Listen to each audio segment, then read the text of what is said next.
Et s'ils ont habité là-bas pendant seulement 100 ans, et que le peuple assyrien, perse, a cette culture depuis plus de 2000 ans, on a la réponse claire sur la caractéristique de l'influence que le peuple judéen a reçue, pas donnée, puisqu'ils sont jeunes.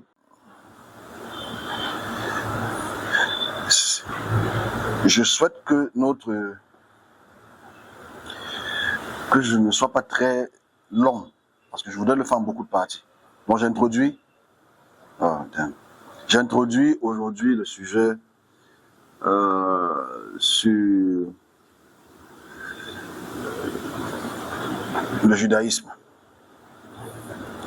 C'est-à-dire le judaïsme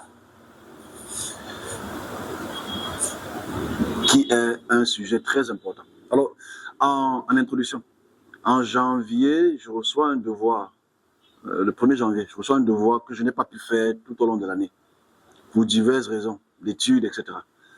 Donc, on me demande de parler de la vie éternelle.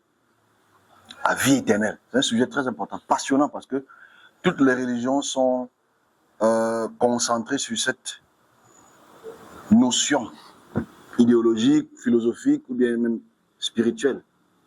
Mais aujourd'hui, je veux prendre un axe qu'aucun serviteur, même aucun historien ne prend. Je vais prendre un axe très dangereux. Donc avant toute chose, on va avoir défini beaucoup de très belles choses et on va aller dans le vif du sujet. Alors, la vie éternelle, pour beaucoup, c'est la vie qui n'a pas de fin. Pour beaucoup d'autres, c'est la vie après la mort. Les Égyptiens en ont parlé, les chrétiens en parlent, les musulmans en parlent, les Indiens dans leur culture spirituelle en parlent, les shintoïques en parlent, tout le monde en parle. Mais je veux cadrer notre communication sur la thématique qu'on a aujourd'hui. Le salut vient des Juifs. Je veux qu'on cadre sur le salut vient des Juifs parce que pour la plupart des chrétiens, la plupart des serviteurs dits de Dieu sont focalisés sur le salut qui vient des Juifs. Donc on va essayer de stabuler un peu sur ce facteur, aller dans l'historiographie et se poser beaucoup de questions. Donc, déjà, on parle de salut, ça vient du mot Yeshua. Yeshua veut dire salut. En fait, je pense que le mot salut est mal interprété dans la notion chrétienne. Parce que il faut différencier salut et délivrance, qui sont un même mot.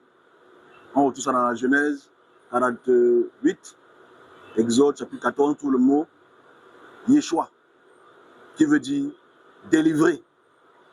Mais contextuellement, le mot délivrer est très important parce que c'est un contexte.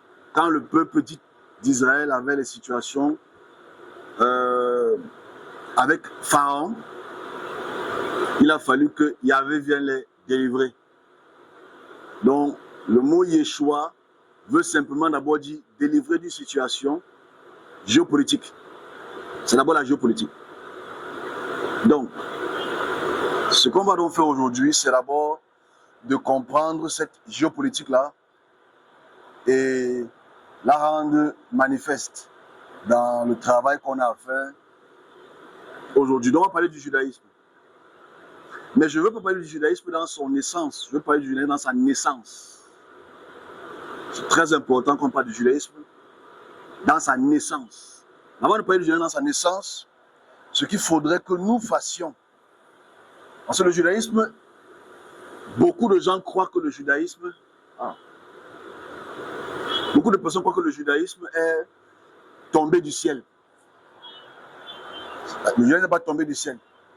Le judaïsme déjà veut faire comprendre que la tribu judéenne a un corpus. Et ce corpus n'est pas tombé du ciel. Ce corpus a pris des siècles avant de s'élaborer. Donc on va donc aller dans l'historicité du judaïsme. Mais avant toute chose, parce que moi je trouve ça très important de parler de la puissance dominante. Je mettrai les images à mon côté. Et on va faire une très belle conférence après aussi. Alors, dans le Proche-Orient, c'est-à-dire la région de Tyr, Sidon, Irak, Iran, Syrie, il y a une population qui est dominante du 13e siècle avant notre ère jusqu'au 5e siècle. Il y a une population dominante, on les connaît tous. Je garde la cartographie derrière moi pour que ça puisse être compris. Il y a une domination puissante, c'est-à-dire la domination sargonide.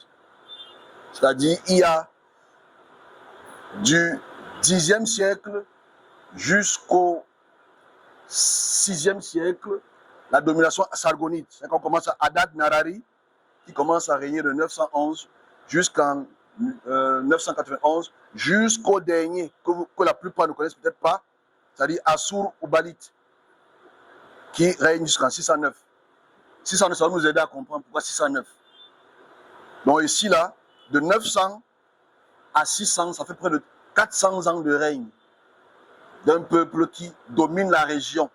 On est sur le judaïsme, mais je sais que je commence par là. Je vais prendre 3 facteurs très importants. Le judaïsme ne tombe pas du ciel. Absolument pas. Le corpus judaïque ne tombe pas du ciel. Ici, dès le 9e siècle, celui qui domine, c'est-à-dire Adad Narari II jusqu'à Salmanassar III, font la guerre à tous les peuples de Turquie jusqu'à ce qu'on appelle l'Égypte. Ils font les coalitions avec l'Irak, l'Iran. Ils coalisent tous ces peuples. Je garde tout le mappement d'à côté pour qu'on puisse tout comprendre. Alors c'est important ici de savoir que ces rois instaurent les dividendes. C'est-à-dire que tu payes les tribus, tous les pays vassalisés payent les tribus au roi Sargonide. Vous faites dire Sargonide parce que ça commence par Hadad, mais le Sargonide commence vraiment au 7e siècle, en 722. Ce n'est pas le but. Ici, le peuplement israélite, dès le 9e siècle, est un peuplement unifié. Ils se sont séparés à cause des guerres que la tribu Sargonide ou bien Hadad ont imposées. Écoutez, c'était très important pour les chrétiens, pour les serviteurs. Donc ici, je mettrai même les stèles à côté, on va le faire en conférence, les stèles à côté de Salmanassar III, qui met à genoux tous les rois et il les paie les tribus et il vide le temple de toute leur divinité. En Israël, Salmanassar, on appelle ça le prisme de Nimrod. On a fait ça ici 2 fois. Alors c'est important ici qu'on puisse noter cela. Donc Israël Nord se subdivise en 2. Parce que les peuples du Nord qui sont vassalisés par les puissances assyriennes adoptent les cultes assyriens. Je dis bien le mot adoptent les cultes assyriens. On va se comprendre à la fin. Ensuite, cette séparation crée des déportations.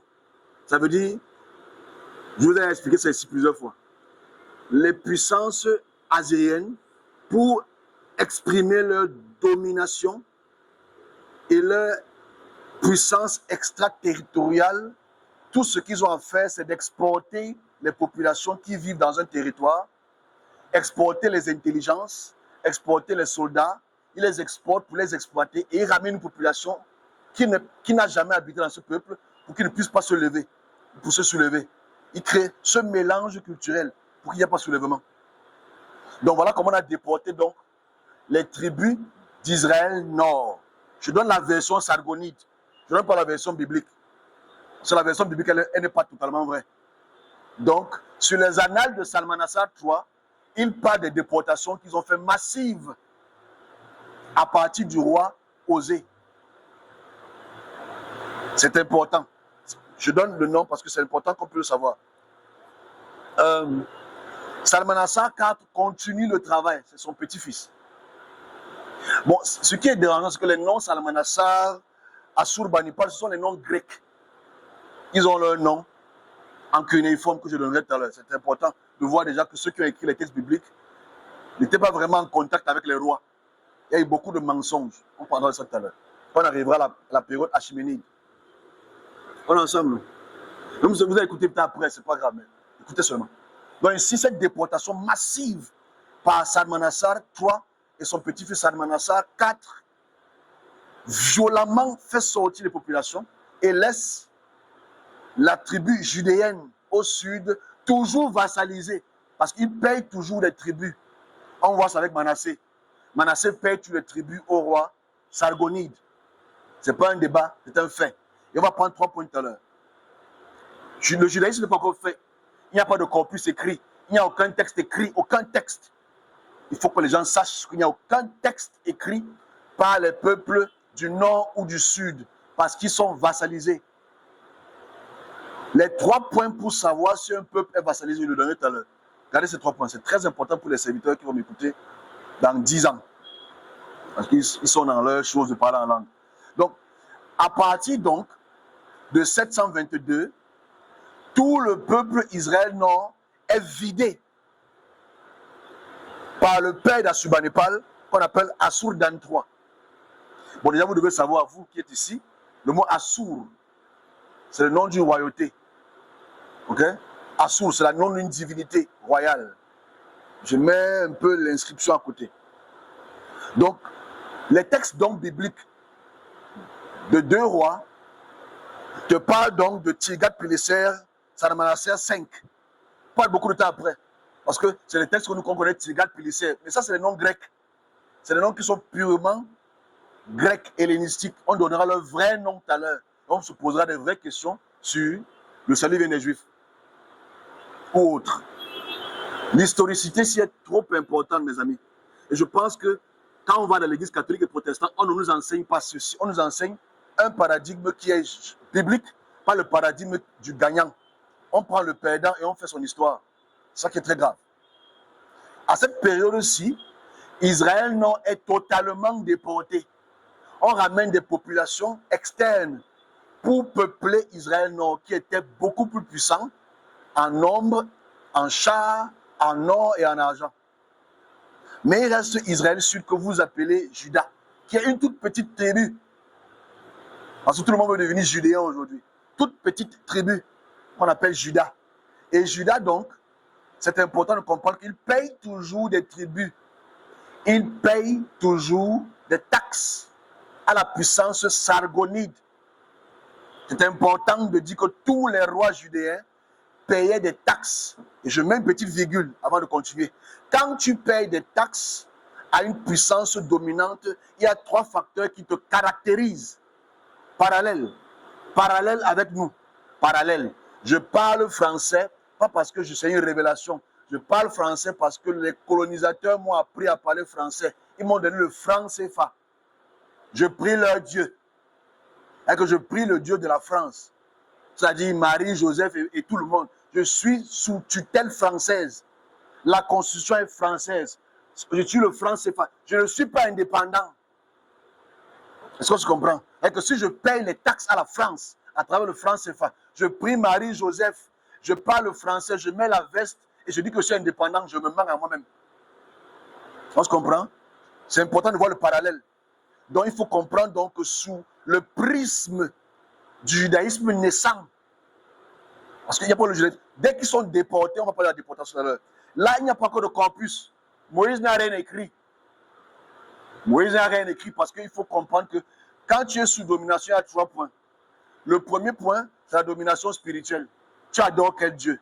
Deuxième point, c'est la domination du temple. Tu as quel type de temple? Troisième figure, c'est la figure politique. Il y a quel type de figure politique qui influence donc le peuple israélite? Sur ces 3 points, c'est indébattable. 1. Les peuples sargoniques adorent une divinité qu'on appelle El, Ilou. Est-ce que les Israéliens adorent Ilou et El? Oui, il s'appelle Israël. Simple. Ça veut dire que c'est un rapport de force très, très clair. Deuxième point, c'est les temples. Est-ce que les temples sargonites ressemblent aux temples israéliens? Oui. Troisième point, les figures politiques. Qui ressemblent à Sargon? Moïse. Donc, tu réalises qu'il y a une influence déjà Israël Nord sur les peuples sargonites. Voilà pourquoi je dis que le judaïsme n'est pas tombé du ciel. Pas une révélation. On n'est pas encore sur Juda, hein? On est sur Israël d'abord. Ces influences sont visibles à travers leur façon de prier. Ces débats sont visibles à travers leur calendrier, qui est un calendrier azyrien, les temples azyriens, les fêtes azyriennes, les sacrifices azyriens, etc. On est encore sur la naissance, hein? On n'est même pas encore sur le salut. Parce qu'ils n'ont jamais eu de salut. On se comprend? Parce qu'ils ont toujours été sous domination. Voilà pourquoi le mot salut est important, le mot Yeshua est important, parce que le fait qu'ils veulent une délivrance, ça veut dire qu'ils sont sous captivité. Mais ça, c'est le regard de celui qui oppresse, pas de celui qui est oppressé.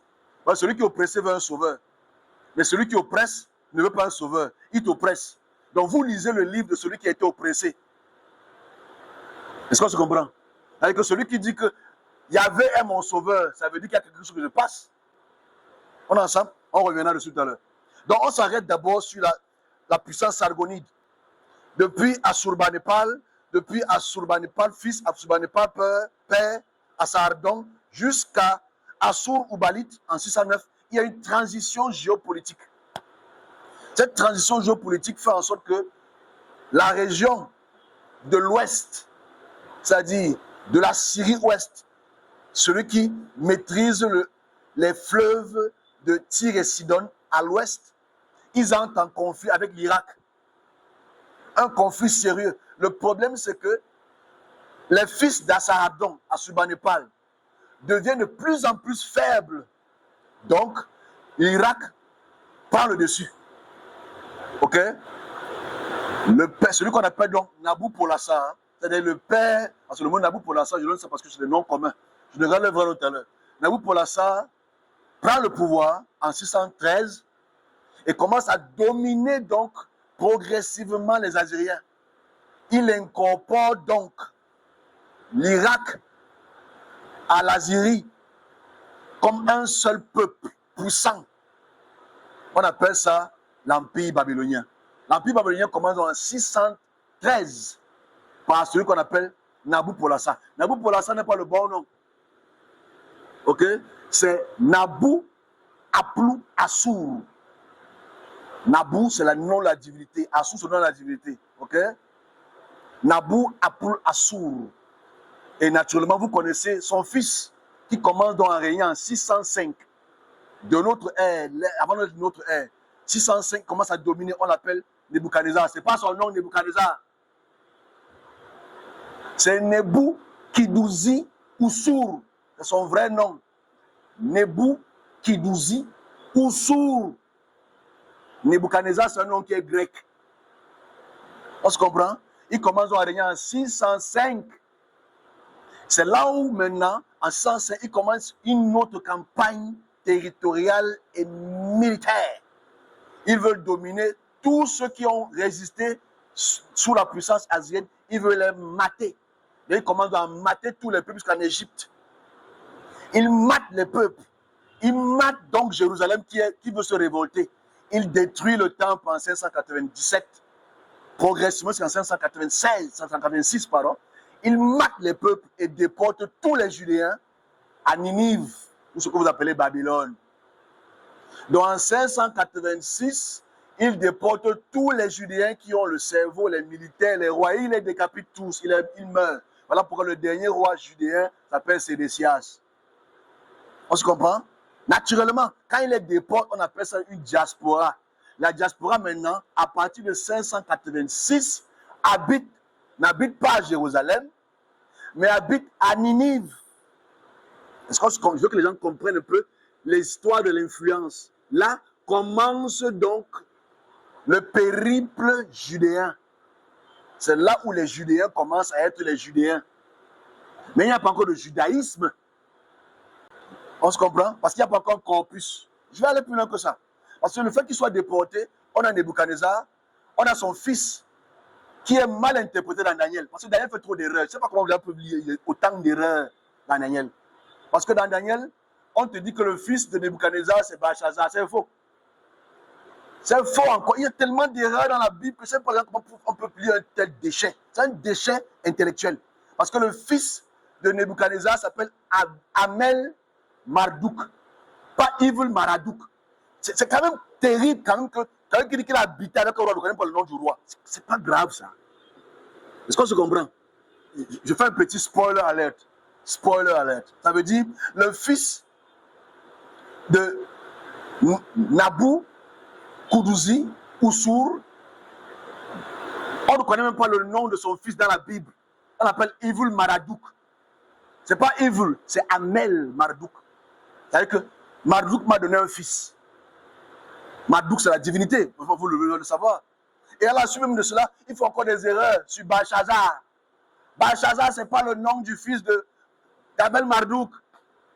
C'est Bel Adou Oussour. Ce n'est pas Belshazzar. Beaucoup trop d'erreurs. Et à la suite de cela, je veux les erreurs. Même les erreurs sur le temps. C'est important de dire qu'il y a tellement d'erreurs dans Daniel. Et on dit que Daniel, c'est la révélation des révélations. C'est des erreurs. La poubelle Isaacam. Bon, ceux qui ne connaissent pas Isaacam. C'est la poubelle d'Isaacam. Il faut le dire clairement. Parce que jusqu'à Darius, il y a des erreurs jusqu'à Darius. Vous imaginez qu'il pense que Darius, c'est le père de Cyrus. C'est comme grave ça. Et grave. Et quand Darius, ce n'est pas son nom. Darius, ce n'est pas son nom. Ce n'est pas son nom. Dès que tu habites avec Darius, ce n'est pas son nom, Darius. En plus, il y a encore l'erreur dans Esdras. On te fait comprendre que le fils de Darius, c'est Artaxerxès. Mais c'est encore faux. Le fils de Darius, premier, c'est Xerxès. Ils ont inversé. Mais ils connaissent, c'est Dieu qui révèle. Mais ils commettent des erreurs aussi graves. Et tu vois les grands pasteurs avec les cravates et les vestes viennent te dire qu'il n'y a aucune erreur. Des erreurs graves, mais qui n'atteignent pas votre foi. On revient sur le judaïsme. Ok? C'est important. Trop d'erreurs dans les textes. S'il vous plaît, il faut lire Daniel. Hein. Daniel, c'est une amas d'erreurs chronologiques. On te dit que Daniel est parti de telle région par les Chaldéens et allé à Ninive. À la première année de Nebuchadnezzar. La première année de Nebuchadnezzar, c'est peut-être 603.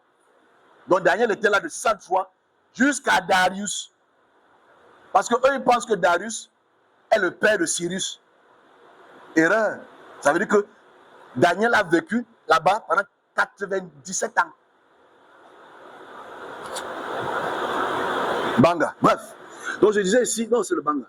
Ils ont commis trop d'erreurs. Et comme nous ne connaissons pas l'histoire des autres peuples, il faut savoir que les peuples sargonides, les peuples achéménides ont leur chronogramme, leur historicité, du père jusqu'au fils. Quand le règne commence et quand le règne finisse, c'est à eux de nous donner l'information, ce n'est pas à toi de donner l'information. C'est important. On revient sur le judaïsme. Donc, le peuple judéen est déporté donc à Ninive. Ils y habitent. La diaspora, elle est importante. Il y a une masse. C'est de là qu'est né le Talmud babylonien. C'est de là que le Talmud babylonien est né. Ok? Excusez-moi, je vais aller vite parce que on a l'introduction. Hein? Juste l'introduction. Excusez ma violence parce qu'il faut crier un peu. Donc, le peuple judéen n'a pas encore un corpus. Elle n'a pas un corpus. Oui, il y a certains prophètes, il y a certains nabis qui ont écrit 2 ou 3 choses, mais elle n'a pas un corpus. Le corpus commence à se faire à partir de l'erreur d'Esdras. Parce qu'on dit que Esdras, c'est le prêtre du Seigneur, de Yahvé. Mais Esdras écrit des inepties dans son texte. Mais on prend son texte ineptique et on parle de ça. Dans Esdras chapitre 7, il nous fait comprendre que Artaxerxès, il leur a demandé de rentrer à Jérusalem. C'est un faux. Celui qui a amené ce décret, c'est Cyrus, son grand-père. Enfin, son grand-père dans la royauté, pas son grand-père généalogique. C'est d'abord une erreur. Mais quand est-ce que Xerxès ou Artaxerxès règne? Artaxerxès, disons, Xerxès d'abord premier, règne de 486. Ok? 486 à 465. C'est un règne de près de 19 ans. Et dans ce règne de 19 ans, si on met Esdras à cette période, on est au 4e siècle. On est ensemble? Je veux que les gens comprennent. Si elle dit, ou il dit, qu'elle a commencé à rédiger à la première année d'Artaxerxès, qu'elle prend pour le fils de Darius, qui est une erreur. C'est une erreur.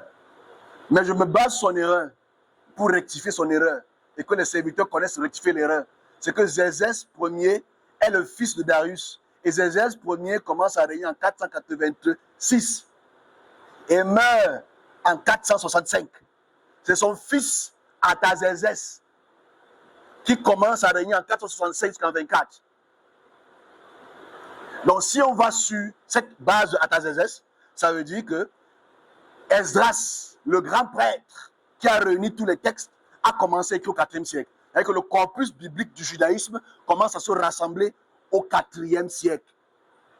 C'est ce qu'elle-même, c'est ce qu'il-même dit, donc pas ce qu'elle dit lui-même. Donc c'est de là qu'elle réunit les 10 livres de Moïse et certains textes dits prophétiques et apocalyptiques. C'est de là que donne naît ce qu'on appelle le judaïsme. Parce qu'à cette période, il n'y a plus de roi, il n'y a plus de règne, il n'y a que des prêtres qui sont la figure du leadership. Ok? Je vais parler dans tous les autres sens, parce que je vais rester sur ce filon-là. Donc, dans ce leadership-là, commencent donc ceux qui commencent à adorer Yahvé en tant que Dieu unique et commencer à réunir les corpus des 5 livres dits de Moïse et certains textes dits prophétiques. Mais si on s'arrête là pour quelques secondes, on doit se poser la question. De 465 à 586, ça fait combien d'années? Ça fait près de 100 ans. On est ensemble? 580, ça fait plus de 100 ans. Donc ça veut dire pendant plus de 100 ans, le peuple judéen a habité à Ninive. Cache. Ça veut dire, on doit se poser la question sur les influences qu'elles ont même pu avoir à Ninive. C'était très simple. Donc pendant près de 100 ans et plus, le peuple judéen en déportation diaspora, en français grec, a habité là-bas et ont eu des influences. On doit prendre donc la question, c'est où est-ce qu'ils ont pris la loi? Et s'ils ont habité là-bas pendant seulement 100 ans. C'est la question qu'on doit se poser. Et où est-ce qu'ils ont pris la loi de Moïse? Le peuple assyrien, perse, a introduit cette culture depuis plus de 2000 ans. Où est-ce qu'ils ont pris la réponse claire sur la caractéristique de l'influence que le peuple judéen, où est-ce qu'ils ont pris les calendriers, a reçu, pas donné, puisqu'ils sont jeunes. On est ensemble? Les Judéens sont jeunes. Les peuples depuis Hadad Narari, je pense comme depuis le 10e siècle, jusqu'à la période judéenne, ils ont ces cultes. On parlera de ces cultes tout à l'heure. On parlera du Dieu qu'ils adorent, on parlera de leur temple, on parlera de leurs influences, on parlera de ce qu'on appelle l'entonnement et la rémission des péchés. C'est ça le but. On parle du salut, mais j'introduis le judaïsme. Donc, à cette période-là, eux qui habitent à Ninive connaissent la culture Ninive, connaissent soi-disant les rois de Ninive, connaissent l'influence religieuse, spirituelle de Ninive. Ils ne sont donc pas indépendants. Tout ce qu'ils ont appris ne vient pas d'Égypte, vient de Ninive. Et cette notion doit être apprise à tous les enfants. Parce que quand on dit que le salut vient des Juifs, on doit se poser les vraies questions. Si le salut ne vient pas des Assyriens. Ok. Donc le judaïsme est là. Mais à partir de Darius II, qui est le petit-fils d'Artaxerxès, la puissance, l'empire achéménide perse tombe. Alexandre le Grand, 331, prend le pouvoir et commence à casser toutes les puissances achéménides, étend son pouvoir jusqu'en Afghanistan, étend son pouvoir jusqu'en Égypte. Parce qu'il faut le dire clairement, vous devez le savoir ici. Et si vous ne le savez pas, sachez-le maintenant. Ceci. C'est quoi ce qu'il faut savoir? C'est que à partir de Darius, c'est-à-dire le fils de Cyrus s'appelle qui? Cambyse. Cambyse commence à régner en 530 avant notre ère. Donc en 530, Cambyse commence la première campagne africaine. Ok? Et qui commence à venir en Afrique. Il commence à détruire les puissances égyptiennes. Il remplace les rois égyptiens par les rois perses. Donc les premiers véritables rois blancs ou caucasiens, c'est parce qu'ils viennent des Perses. On est ensemble? Là, on est en 530. Et quand il meurt, après sa dernière campagne, en 522, il meurt à cette période-là, c'est là où Darius prend le pouvoir.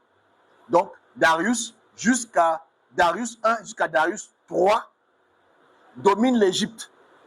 Donc, quand Alexandre, qui est le fils de Philippe II, prend le pouvoir, il continue cette domination territoriale en Égypte. Je sais pourquoi je le dis. Parce que toute cette région donc commence à devenir ce qu'on appelle hellénistique. Elle parle grec, il parle grec. Il y a les influences socratiques, il y a les influences aristotéliciennes, il y a des influences. Toutes ces influences-là sont très importantes pour comprendre maintenant le mélange entre le judaïsme, qui vient du zoroastrisme, et qui aussi s'est mélangé avec ce qu'on appelle la culture hellénistique. Parce que c'est de là maintenant que vient la vie éternelle. Parce que les Juifs, au départ, n'ont pas la vie éternelle. On est ensemble? Le salut des Juifs, c'est arriver à la terre promise. Il n'y a pas de vie éternelle. C'est la promesse que Yahvé a donnée à ce peuple-là, que je vais vous donner la terre que je vous ai. Il n'y a pas la terre du ciel, ce n'est pas la terre du ciel. C'est Israël. Et vous êtes tous Israéliens ici. Par procuration. Ok? Vous êtes tous Israéliens par procuration. Donc vous n'êtes pas Douala ou Bassa, vous êtes des Israéliens. Je vais commencer à changer vos noms. Vous les appelez les Bels, les Bel, les El, les Yahweh. Tout ça. C'est vous donnez ça gratuitement. Après ça, on signe l'acte de naissance. Naturellement, ici, l'influence grecque, elle est plus solide, plus puissante, elle est plus répressive. Et donc, la notion donc, du judaïsme se sépare donc en 5 factions. 5. On a le judaïsme. Avant d'aller sur le salut, je dois d'abord expliquer le judaïsme pour les gens qui ont le cerveau, qui veulent apprendre. Le judaïsme, donc, à partir du 3e siècle, se sépare en 5 factions que vous connaissez, parce qu'il n'y a plus de roi, il n'y a plus de temple, il n'y a pas de prêtres, les prêtres ne sont plus très efficients. C'est maintenant là que naissent des idéologies hellénistiques que vous appelez les pharisiens, les sadduciens, les scribes, les zélotes et les esséniens. Ce sont ces 5 factions, il y a même 6, parce qu'il y a aussi les samaritains. Donc ces 6 factions se subdivisent dès le 3e siècle. Dans le judaïsme, il y a fractionnaire dès le 3e siècle. Vous connaissez trop les pharisiens, parce que c'est écrit dans la Bible. Vous connaissez trop les sadduciens et les scribes, parce que c'est dans la Bible. Mais ce sont ces 5 factions qui se subdivisent. On est là pour parler de salut des Juifs, hein? On est encore dans l'histoire. Donc enjoy the story, right? Donc à partir du 3e siècle, naissent les idéologies aristotéliciennes, socratiques même ainsi. Vous faites le mettre dans ce sens-là, qui part d'une philosophie céleste, qui part d'une philosophie messianique. C'est de là que naît le judaïsme messianiste apocalyptique ou eschatologique. C'est du 3e siècle. Naît donc à cette période-là, très important, 2 figures très importantes du judaïsme primitif. On l'appelle Shimei et Hillel. Ces 2 figures sont très importantes parce que c'est même eux qui fondent aujourd'hui une forme maçonnique. Mais Shimei et Hillel, c'est eux qui fondent ce qu'on appelle le pharisisme, qui veut dire Purishim. Purishim veut dire je me sépare des impies, je suis pur. C'est ce qu'on appelle aujourd'hui le pharisisme. Donc cette faction-là a plus ou moins un corpus donné par Esdras, mais qui n'accepte pas les mêmes spécificités. Par exemple, les pharisiens ne croient pas les mêmes choses que les sadduciens. D'autres croient aux anges, d'autres croient à la vie éternelle, la vie après la mort, d'autres ne croient pas. Mais ils ont la même Torah. On se comprend? Les zélotes, les esséniens sont différents dans leur façon idéologique. Donc déjà, le judaïsme naissant est déjà une erreur. Le judaïsme naissant est d'abord une erreur. Parce qu'ils sont déjà subdivisés par les différentes conceptions de ce que c'est que Moïse et la Torah. Est-ce qu'on est ensemble? On n'est même pas encore christianisme. Le judaïsme est déjà une erreur. Mais derrière le judaïsme, qu'est-ce qu'il y a? C'est avant le judaïsme, qu'est-ce qu'il y a? Puisque le judaïsme est né à une période spécifique. Et à la culture perse. On verra dessus après. On est ensemble? S'il vous plaît. Oh, j'ai même fait une conférence dessus, une conférence sucrée. Mais on met les gars du corps un peu partout pour que les gens ne me tapent pas. Parce que la vérité blesse, mais le sang ne coule pas. Donc le judaïsme naît à cette période-là. Elle est subdivisée. Dans le judaïsme qui prend plus de pouvoir, c'est le judaïsme pharisien. Parce que eux, ils veulent garder la loi tout en étant spirituels, tout en ce qu'on appelle hellénistique. Il faut que les serviteurs de Dieu étudient le judaïsme dans la période hellénistique. C'est très important d'étudier cela. Les gens qui vont étudier, ils vont voir les influences que le judaïsme pharisien a reçues des cultes et des conceptions grecques. Voilà pourquoi quand tu prends la peine de lire Philon d'Alexandrie, qui est un juif qui habite en Alexandrie, qui est dominé par les Grecs, il a une notion apocalyptique, il a une notion dualiste, il a une notion très importante, mais qui est puisée des notions grecques. Point. Et de là donc, 1er siècle avant notre ère, jusqu'au siècle 0, ou le 1er siècle, avant et après, naît donc ce qu'on appelle le judaïsme qui est accepté par les autorités, c'est les pharisiens. Voilà pourquoi ceux qui lisent la Bible avec beaucoup d'intelligence, parce qu'il y en a très peu, quand ils lisent Jésus, ils ne comprennent pas que Jésus, c'est une autre faction du judaïsme. Parce que Jésus n'est pas d'accord avec les pharisiens. Jésus n'est pas d'accord avec les scribes. Jésus n'est pas d'accord avec les prêtres. Il n'est pas d'accord parce qu'en fait, lui comprend le judaïsme à sa manière. On se comprend? Voilà pourquoi il parle aux pharisiens. Qu'un iota de sel, on ne va pas quitter. Si vous n'obéissez pas à telle chose. Il veut rectifier les pharisiens. On appelle ça quoi une secte, non? Donc au départ, Jésus, c'est le christianisme qui n'existe pas encore. Mais Jésus, c'est une secte dérivée du pharisien et des Esséniens. C'est une secte, c'est-à-dire que c'est une séparation idéologique. Le christianisme n'est pas encore né. Mais le christianisme, c'est encore le judaïsme. Pourquoi? Parce que Jésus, c'est un juif. Ses disciples sont des juifs. Sa mère, elle est juive. Son père, on cherche encore son identité. Ah, j'avais préparé ça depuis 3 jours. Ah, son père, on cherche encore d'où il vient. Où il vient du ciel, il vient de la terre. Nous, non. Ok? On ne sait pas. Parce qu'il n'a pas de père. On ne sait pas qui est son père. Parce que les versions de Matthieu, les versions de Luc, chacun donne son père. Et son grand-père, son arrière-grand-père, ils sont différents. Ça veut dire que sa mère était quelque chose de grave. Donc bref, tu as tout compris. C'est vrai, non? Si on ne connaît pas ton vrai père. Mais que dans la généalogie de Luc, on te donne un père et un grand-père différent. La généalogie de Matthieu, on te donne un père et un autre grand-père différent. C'est que la mère a un problème. Si tu n'as pas compris, tu vas comprendre ça dans un an. Bref. Donc voilà comment naît donc le judaïsme primitif.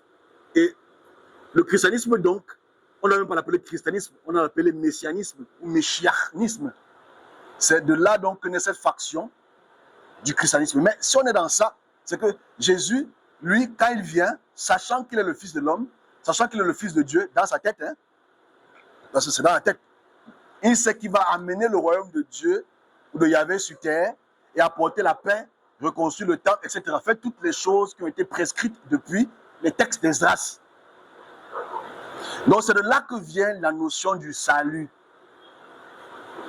Et donc forcément dans la notion du salut qui est une idéologie pharisienne, que le temple va être restauré, que Israël va taper tous les peuples autour et ils vont être les plus puissants, etc.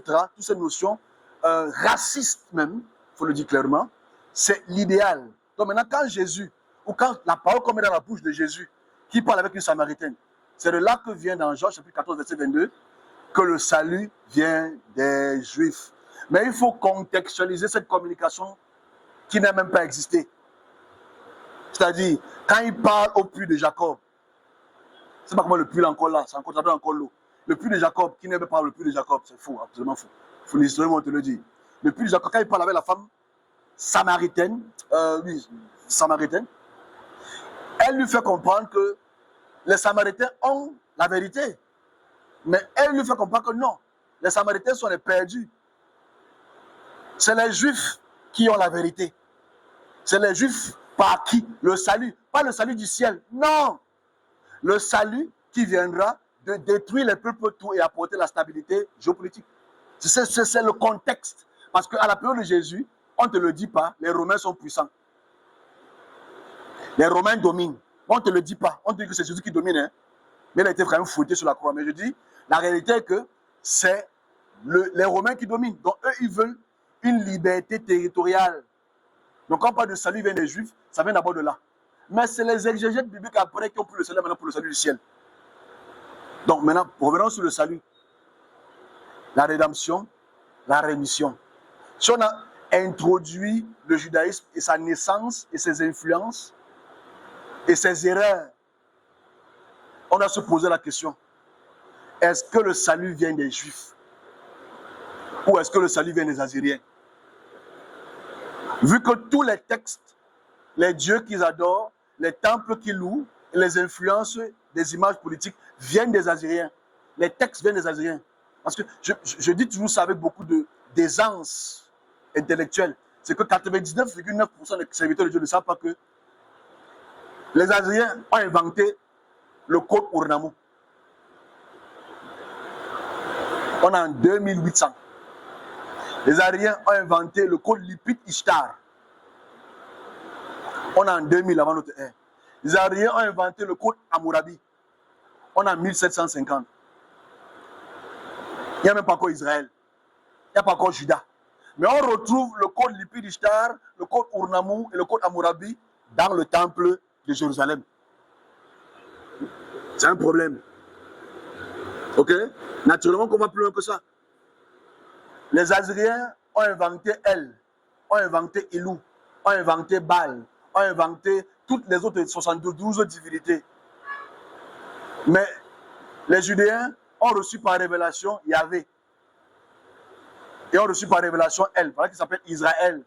Ça te montre déjà l'influence qu'ils avaient, que les peuples qui nous ont vassalisés nous ont donné le nom El. C'est tout. Quand tu parles de Yahvé, Yahvé est un Baal. Yahvé ressemble à 99,9% à Baal. C'est un dieu du vent, c'est un dieu de colère, c'est un dieu anthropomorphique, c'est un dieu qui est taureau. C'est un fait historique. Donc, si on voit donc toutes les influences, parce qu'on dit, mais Moïse c'est un Sargon. Si tu connais la naissance de Sargon, tu vas voir Moïse. Sargon n'avait pas de père, n'avait pas de mère. En fait, sa mère l'a mis dans un panier, on l'a poussé dans un fleuve.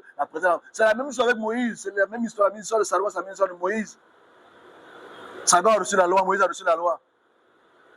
Bon, c'est pas que Moïse n'était pas roi, mais il était leader d'un peuple. Mais tu dois comprendre pourquoi Moïse est important. Parce que le peuple judéen qui est en captivité, qui écrit ces textes, ne veulent pas donner la figure du roi, mais veulent donner la figure d'un leader spirituel. Parce qu'ils n'ont plus de roi. Donc, en fait, ce qu'il faut prendre en considération ici, c'est le facteur de l'influence que le judaïsme a bien pu puiser pendant plus d'un millénaire aux peuples qui les ont vassalisés. C'est comme ça que naît le judaïsme. Donc, je ne suis même pas encore sur Jésus, la mort, la résurrection, etc. Je ne suis pas encore sur ça. Je dois avoir l'influence parce que tout ce que Jésus dit, Sargon a dit. On se comprend? Ça peut blesser les chrétiens d'aujourd'hui qui ne connaissent pas l'histoire.